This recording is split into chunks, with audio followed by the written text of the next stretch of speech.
ये आकाशवाणी रायपुर है। छत्तीसगढ़ी समाचार बुलेटिन के संग संध्या तिवारी के जय जोहार। अब सुनो आज के प्रमुख समाचार। प्रधानमंत्री नारी शक्ति वंदन सम्मेलन में कहीने कि माई लोगिन मन के भागीदारी ले मजबूत हो ही लोकतंत्र। मुख्यमंत्री कहीने कि नारी शक्ति वंदन अधिनियम ले माई लोगिन मन ला मिल ही पूरा हक और जनगणना 2027 के तहत पहली चरण में छत्तीसगढ़ में 1 मई ले 30 मई तक मकान सूचीकरण और मकान मन के गणना के काम शुरू करे जाही। अब समाचार विस्तार ले। प्रधानमंत्री नरेंद्र मोदी कहीने कि भारत के नारी शक्ति अपन दृढ़ साहस, आत्मविश्वास और मेहनत के दम में सरलग नवा ऊंचाई छुअत है। नई दिल्ली में आज नारी शक्ति वंदन सम्मेलन ला संबोधित करत श्री मोदी कहीने कि भारत 21वीं सदी में महिला सशक्तिकरण ला समर्पित एक बड़का फैसला लेवत है। उमन कहीने कि संसद नवा इतिहास रचैया है, जेमा भूत और भविष्य के महत्वाकांक्षा ला पूरा करे जाही। प्रधानमंत्री कहीने कि लोकतंत्र में महिला आरक्षण बहुते जरूरी है। श्री मोदी कहीने कि माई लोगिन मन के भागीदारी लोकतंत्र ला मजबूत करथे। उमन कहीने कि पंचायती राज संस्थान माई लोगिन मन के अगुवाई के सुघ्घर उदाहरण आए। श्री मोदी कहीने कि अभी मां 14 लाख ले ज्यादा माई लोगिन मन स्थानीय सार्वजनिक निकाय मन में सेवा देवत है। आज भारत में 14 लाख ले ज्यादा माई लोगिन लोकल गवर्नमेंट बॉडी में सुघ्घर ढंग ले काम करत है। करीबन 21 राज्य मन में पंचायत और ओखर भागीदारी करीबन 50% में पहुंच गए है। लाखों माई लोगिन मन के राजनीति और सामाजिक जीवन में ये सक्रियता दुनिया के बड़े बड़े नेता और राजनीति के विशेषज्ञ मन ला घलो हैरान हवे और एखर ले भारत के गौरव बाढ़थे। ये मौका में केंद्रीय महिला और बाल विकास मंत्री अन्नपूर्णा देवी कहीने कि नारी शक्ति वंदन अधिनियम महिला सशक्तिकरण, आत्मसम्मान और लोकतांत्रिक भागीदारी ला सुनिश्चित करथे। मुख्यमंत्री विष्णुदत्त साय आज रायपुर में नई दिल्ली के विज्ञान भवन ले प्रसारित नारी शक्ति वंदन सम्मेलन में प्रधानमंत्री नरेंद्र मोदी के उद्बोधन ला सुनिन। बाद में पत्रकार मन ले गोट बात करत मुख्यमंत्री कहीने कि पंचायत ले पार्लियामेंट तक नारी के भागीदारी सुनिश्चित करे के ये कोशिश नवा भारत के झलक प्रस्तुत करथे। उमर प्रधानमंत्री के दृष्टिकोण ला रेखांकित करे के फैसला के काम में माई लोगिन मन के सीधा भागीदारी विकसित भारत के सशक्त नींव आए। उमन कहीने कि 16 अप्रैल के संसद में नारी शक्ति वंदन अधिनियम में होइया चर्चा ऐतिहासिक पहल ला मूर्त रूप दे के दिशा में एक विशेष कदम आए।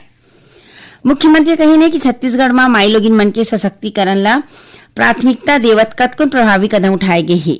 स्थानीय निकाय मन में 50% आरक्षण के माध्यम ले माई लोगिन मन ला अगुवाई करे के मौका मिलत है, जेकर सकारात्मक प्रभाव जमीनी स्तर में दिखाई देवत है। संगे संग महतारी वंदन योजना जैसन पहल माता और बहनी मन ला आर्थिक और सामाजिक रूप ले सक्षम बनावत है। कांकेर जिला में सुरक्षा बल मन के संग हुई मुठभेड़ में एक झिन माई लोगिन माओवादी मारे गिस। पुलिस अधीक्षक निखिल राखेजा बताइने कि जिला के छोटे बेठिया परतापुर थाना क्षेत्र के सीमावर्ती इलाका के जंगल में माओवादी मन के मौजूदगी की खबर मिले रहीस। ये आधार में सुरक्षा बल मन सर्च ऑपरेशन शुरू करीन। यही दौरान माचपल्ली क्षेत्र में पुलिस और माओवादी मन के बीच मुठभेड़ हुए है। बाद में सर्चिंग के दौरान एक झिन माई लोगिन माओवादी के 100, एक पिस्टल, गोला बारूद और आने जिनिस बरामद करे गए है। उन्हें बस्तर रेंज के पुलिस महानिरीक्षक सुंदर राज पी बस्तर में बाँचे माओवादी कैडर में ले अपील करे है कि उखर तीर बहुते कम बेरा बाकी है। ओमन जम्मो हिंसा के रद्दा ला छोड़ के समाज के मुख्य धारा में लहुटाएं और सुघ्घर जिंदगी के शुरुआत करें। यही बीच गरियाबंद जिला में छत्तीसगढ़ ओडिशा सीमा स्थित सोनाबेड़ा अभ्यारण्य के ढेकनू पानी जंगल में सीआरपीएफ जवान मन भारी मात्रा में विस्फोटक सामान बरामद करे है। ये कार्रवाई ओडिशा के कोमना पुलिस कैंप के सीआरपीएफ टीम ढाले करेगी है। छत्तीसगढ़ी समाचार बुलेटिन आप मन आकाशवाणी रायपुर ले सुनत ह। छत्तीसगढ़ के खबर ले है आपकी वास्ता और खबर के विश्वसनीयता ले है हमार वास्ता। आकाशवाणी समाचार रायपुर के प्रादेशिक समाचार बुलेटिन के संगे संग हमार समसामयिक कार्यक्रम आप रेडियो के संग अपन मोबाइल में घलो सुन सकत हो।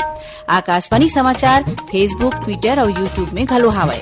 हमार फेसबुक पेज हरे Chhattisgarh news on AIR, Twitter handle CGAIR news और हमार यूट्यूब चैनल हरे छत्तीसगढ़ AIR न्यूज।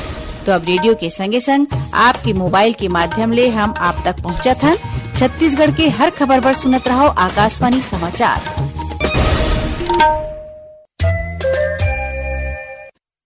अब आगू बाढ़बो बाँचे समाचार कोती।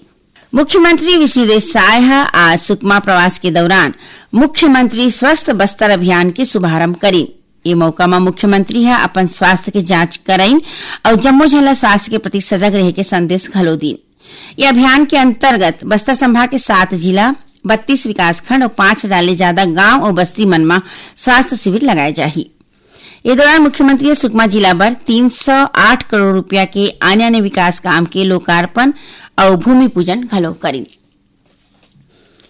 जनगणना 2027 के तहत पहली चरण में छत्तीसगढ़ में 1 मई ले 30 मई तक मकान सूचीकरण और मकान मन के गणना के काम शुरू करे जाही। एकर माध्यम ले आवासीय और गैर आवासीय भवन मकान के स्थिति, उपयोग और उपलब्ध सुविधा मन ले जानकारी इकट्ठा करे जाही। इस दौरान आम लोगन मन ले 33 सवाल पूछे जाही। रायपुर में आज पत्रकार मन ले गोट बात करत गृह विभाग के अतिरिक्त मुख्य सचिव मनोज कुमार पिंगुआ और राज्य के जनगणना निदेशक कार्तिकेय गोयल ये जानकारी दीन। श्री पिंगुआ बताइने कि डिजिटल इंडिया के तहत ए बखत आम जनता मन के सुविधा बर स्वगणना के विकल्प घलो उपलब्ध कराए गे हे। कोनो भी मनखे 16 अप्रैल ले 30 अप्रैल तक निर्धारित ऑनलाइन पोर्टल के माध्यम ले खुद अपन परिवार और घर ले जुड़े जानकारी दर्ज कर सकत है। स्वगणना करिया परिवार मन ला स्वगणना आईडी दे जाही, जेला सुरक्षित रखना जरूरी होही और एला प्रगणक ला देना होही। श्री पिंगुआ बताइन है कि जनगणना के दौरान इकट्ठा करेगे जानकारी गोपनीय राखे जाही। एकर उपयोग सिर्फ सांख्यिकी उद्देश्य और नीतिगत फैसला बर करे जाही। ओमन जम्मो मनखे मन ले अपील करे है कि प्रगणक मन ला सही जानकारी देवें। उन्हें राज्य जनगणना निदेशक कार्तिकेय गोयल बताइन है कि छत्तीसगढ़ में जनगणना के काम बर करीबन 62,500 अधिकारी और कर्मचारी मन की ड्यूटी लगाए गए हैं, जेमा 51,300 प्रगणक और 9,000 पर्यवेक्षक शामिल है।